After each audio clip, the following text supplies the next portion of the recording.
वासनाओं के क्षय का उपाय और ब्रह्म चिंतन के अभ्यास का निरूपण। श्री सरस्वती जी ने कहा, लीले, यद्यपि स्वप्नावस्था में स्वप्न के शरीर का अनुभव होता है, तथापि यह स्वप्न है, ऐसा ज्ञान होने से जैसे स्वप्न शरीर वास्तविक नहीं रहता, मिथ्या ठहरता है, उसी तरह यद्यपि इस स्थूल शरीर का पहले अनुभव होता है, तथापि इसे स्वप्नवत मान लेने पर वासनाओं का क्षय होने से ये भी असत बाधित ही हो जाता है। जैसे स्वप्न के ज्ञान से स्वप्नावस्था का शरीर शांत हो जाता है, उसी प्रकार जागृत अवस्था के शरीर को भी स्वप्नवत समझ लेने पर वासनाओं के क्षीण होने से ये शांत हो जाता है। जैसे स्वप्न शरीर का और मनोरथ कल्पित कल्पनामय शरीर का अंत होने पर इस जागृत शरीर का भान होता है, उसी प्रकार जगत भावना यानी स्थूल शरीर में अहम भावना का अंत होने पर आतिवाहिक यानी सूक्ष्म शरीर का उदय अनुभव होता ही है। जैसे स्वप्नावस्था के वासना बीज से रहित होने पर सुषुप्ति अवस्था उदित प्राप्त होती है, उसी तरह जागृत अवस्था भी जब वासना बीज से रहित हो जाती है, तब जीवन मुक्ति की प्राप्ति होती है। जिसमें वासनाएं सुप्त अथवा विलीन हो जाती हैं, उस प्रगाढ़ निद्रा का नाम सुषुप्ति है। जिस अवस्था में वासनाओं का सर्वथा क्षय हो जाता है, उसे तुरिया कहते हैं।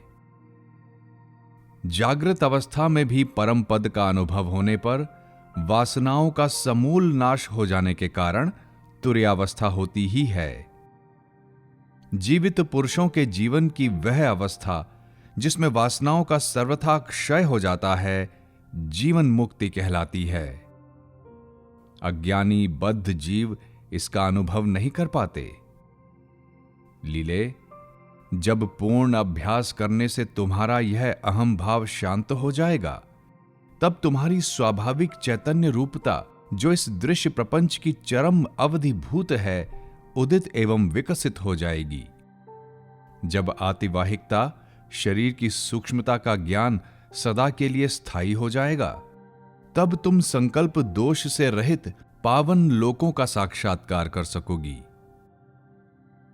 अतः सती साध्वी लीले, तुम वासना को क्षीण करने का प्रयत्न करो। जब तुम्हारी वासना शून्य स्थिति अत्यंत दृढ़ हो जाएगी, तब तुम जीवन मुक्त हो जाओगी। जब तक तुम्हारा यह शीतल शांतिप्रद ज्ञान रूपी चंद्रमा पूर्णता को नहीं प्राप्त हो जाता, तब तक तुम इस शरीर को यहीं स्थापित करके लोकांतरों के दर्शन करो। मैंने तुमसे जो बात कही है, यह बालकों से लेकर सिद्ध पुरुषों तक में प्रसिद्ध, सबके अनुभव से सिद्ध एवं यथार्थ है। यह शरीर न तो मरता है और न ही जीता है। स्वप्न और संकल्प संबंधी भ्रम में मरण और जीवन की चर्चा ही क्या है। बेटी, जैसे मनोरथ कल्पित पुरुष में जीवन और मरण असत्य ही प्रतीत होते हैं, उसी तरह इस स्थूल शरीर में भी जीवन मरण मिथ्या ही हैं। इस पर लीला बोली, देवी, आपने मुझे यहां उस निर्मल ज्ञान का उपदेश दिया है, जिसके श्रवण मात्र से ही दृश्य रूपी हैजे की बीमारी शांत हो जाती है। अब इस विषय में मेरा एक उपकार और कीजिए। कृपया मुझे यह बताइए कि वह अभ्यास क्या है, कैसा है, अथवा कैसे वह पुष्ट होता है, और उसके पुष्ट हो जाने पर क्या होता है। श्री सरस्वती जी ने कहा, बेटी, जिस पुरुष के द्वारा जिस जिस साधन से जब जब जो भी कार्य किया जाता है, वह अभ्यास के बिना कभी सिद्ध नहीं होता। सच्चिदानंदन परमात्मा का चिंतन करना, जिज्ञासुओं के प्रति उसका वर्णन करना, आपस में एक दूसरे को ब्रह्म के तत्व का बोध कराते रहना तथा उस एकमात्र ब्रह्म के ही परायण हो जाना, इसे ही विद्वान लोग ब्रह्म विषयक अभ्यास समझते हैं। जो विरक्त महात्मा पुरुष मुक्ति के लिए अपने अंतःकरण में भोग वासनाओं के क्षीण होने की भावना करते हैं, वे ही भव्य कल्याण के भागी पुरुष भूमंडल में विजयी होते उत्कृष्ट पद पाते हैं। जिनकी बुद्धि उदारता, परिग्रह, त्याग रूपी सौंदर्य और वैराग्य के रस से रंजित हो आनंद का स्पंदन करने वाली है, वे ही उत्तम अभ्यासी कहे गए हैं। जो लोग युक्ति तथा शास्त्रों के ज्ञाता के द्वारा जानने में आने वाली लौकिक ज्ञेय वस्तुओं के अत्यंताभाव की सिद्धि के लिए प्रयत्न करते हैं, वे ब्रह्माभ्यासी कहे गए हैं।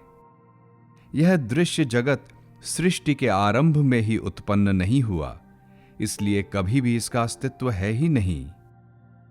जो कुछ प्रतीत हो रहा है वह मैं ही हूं, मुझ सच्चिदानंदन परब्रह्म परमात्मा से यह भिन्न नहीं है। ऐसे अभ्यास को बोध ब्रह्म ज्ञान का अभ्यास कहा गया है। दृश्य की उत्पत्ति कभी हुई ही नहीं। इस बोध से राग द्वेष आदि का क्षय हो जाने पर ब्रह्म चिंतन के बल से उत्पन्न हुई जो परमात्म रति है, वह ब्रह्माभ्यास है। जैसे शरद ऋतु में हिम के समान शीतल ओस जल के अभिषेक से सब ओर फैला हुआ भारी कोहरा मिट जाता है, उसी प्रकार चित्त में पूर्वोक्त रीति से अभ्यास में लाए हुए विवेक बोध रूपी जल के निरंतर सिंचन से जो संपूर्ण तापों को शांत करने वाला होने के कारण हिम के समान शीतल है, संसार रूपी कृष्ण पक्ष की अंधेरी रात में उत्पन्न हुई मोहमयी गाढ़ निद्रा सर्वथा मिट जाती है।